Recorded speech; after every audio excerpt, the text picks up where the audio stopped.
ओम शांति। मुरली तारीख 24/4/2024। मीठे बच्चे, तुम सवेरे अमीर बनते हो, शाम को फकीर बनते हो। फकीर से अमीर, पतित से पावन बनने के लिए 2 शब्द याद रखो, मनमना भव, मध्याजी भव। प्रश्न, कर्म बंधन से मुक्त होने की युक्ति क्या है? उत्तर, 1. याद की यात्रा तथा ज्ञान का सिमरन। 2. एक के साथ सर्व संबंध रहे, अन्य कोई में बुद्धि न जाए। जो सर्वशक्तिवान बैटरी है, उस बैटरी से योग लगा हुआ हो, अपने ऊपर पूरा ध्यान दो, दैवगुणों के पंख लगे हुए हो, तो कर्म बंधन से मुक्त होते जाएंगे। ओम शांति। बाप ने बैठ समझाया है, यह है भारत के लिए कहानी। क्या कहानी है? सुबह को अमीर है, शाम को फकीर है। इस पर एक कहानी है। सुबह को अमीर था, यह बातें तुम जब अमीर हो तब नहीं सुनते हो। फकीर और अमीर की बातें तुम बच्चे संगम युग पर ही सुनते हो। यह दिल में धारण करना है। बराबर भक्ति फकीर बनाती है, ज्ञान अमीर बनाता है। दिन और रात भी बेहद का है। फकीर और अमीर भी बेहद की बात है और बनाने वाला भी बेहद का बाप है। सभी पतित आत्माओं के लिए एक ही बैटरी है, पावन बनाने की। ऐसे ऐसे टोटके याद रखो तो भी खुशी में रहेंगे। बाप कहते, बच्चे तुम सवेरे अमीर बन जाते हो, फिर शाम को फकीर बन जाते हो। कैसे बनते हो ये भी बाप समझाते हैं। फिर पतित से पावन, फकीर से अमीर बनने की युक्ति बाप ही बतलाते हैं। मनमना भव, मध्याजी भव। ये 2 युक्तियाँ हैं, यह भी बच्चे जानते हैं। यह पुरुषोत्तम संगम युग है। तुम जो भी यहाँ बैठे हो, गारंटी है तुम स्वर्ग के अमीर जरूर बनेंगे। नंबरवार पुरुषार्थ अनुसार स्कूल में भी ऐसे होता है। नंबरवार क्लास ट्रांसफ़र होता है। इम्तिहान पूरा होता है तो फिर नंबरवार जाकर बैठते हैं। वह है हद की बात, यह है बेहद की बात। नंबरवार रुद्र माला में जाते हैं। माला अथवा झाड़, बीज तो झाड़ का ही है। परमात्मा फिर मौ सृष्टि का बीज है। यह बच्चे जानते हैं कि झाड़ वृद्धि को कैसे पाता है, पुराना कैसे होता है। आगे यह तुम नहीं जानते थे, बाप ने आकर समझाया है। अभी यह पुरुषोत्तम संगम युग। अभी तुम बच्चों को पुरुषार्थ करना है, दैवगुण के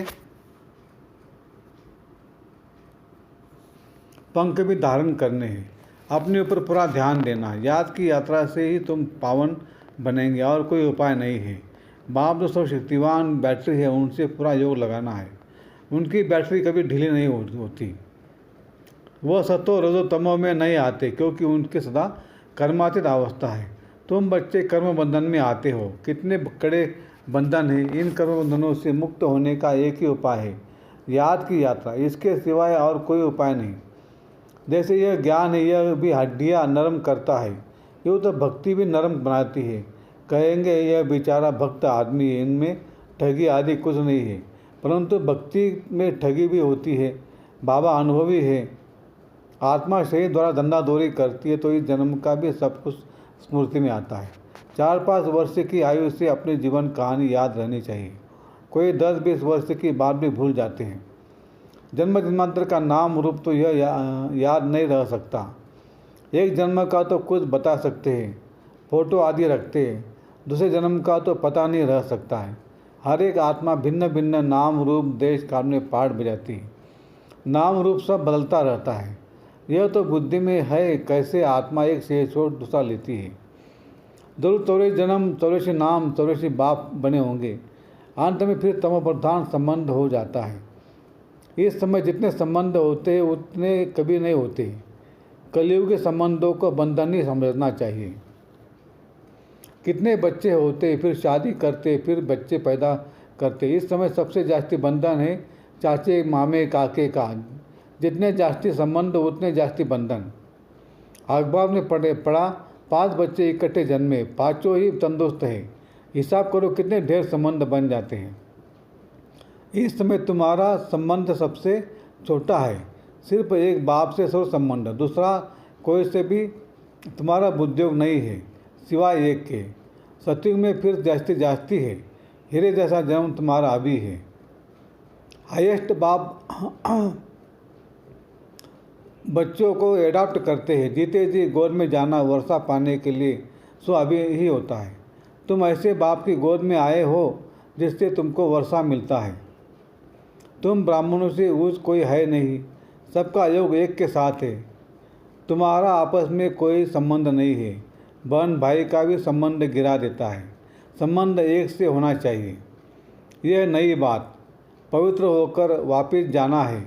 ऐसे ऐसे विचार सागर मंथन करने से तुम बहुत रौनक में आएंगे। सतयुगी रौनक और कलयुगी रौनक में रात दिन का फर्क है। फिर धारणा के लिए मुख्य सार। 1. खुशबूदार फूल बनने के लिए संग की बहुत संभाल करनी है। हंसों का संग करना है, हंस होकर रहना है। मुरली में कभी बेपरवाह नहीं बनना है, गफलत नहीं करनी है। 2. कर्म बंधन से मुक्त होने के लिए संगम युग पर अपने सर्व संबंध एक बाप से रखने हैं। आपस में कोई संबंध नहीं रखना है।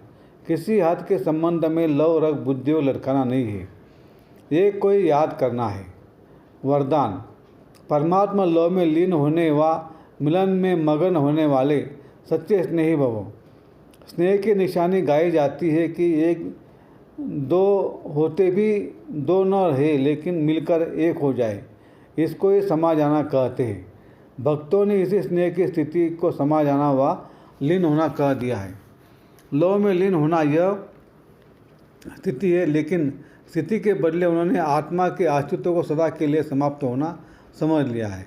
आप बच्चे जब बाप के व रूहानी माशूक के मिलन में मगन हो जाते हो तो समान बन जाते हो। स्लोगन। अंतर्मुखी वह है जो व्यर्थ संकल्पों से मन का मौन रखता है। अच्छा, ओम शांति शांति शांति। शुक्रिया बाबा, शुक्रिया आपका, लाख लाख शुक्रिया। Thank you.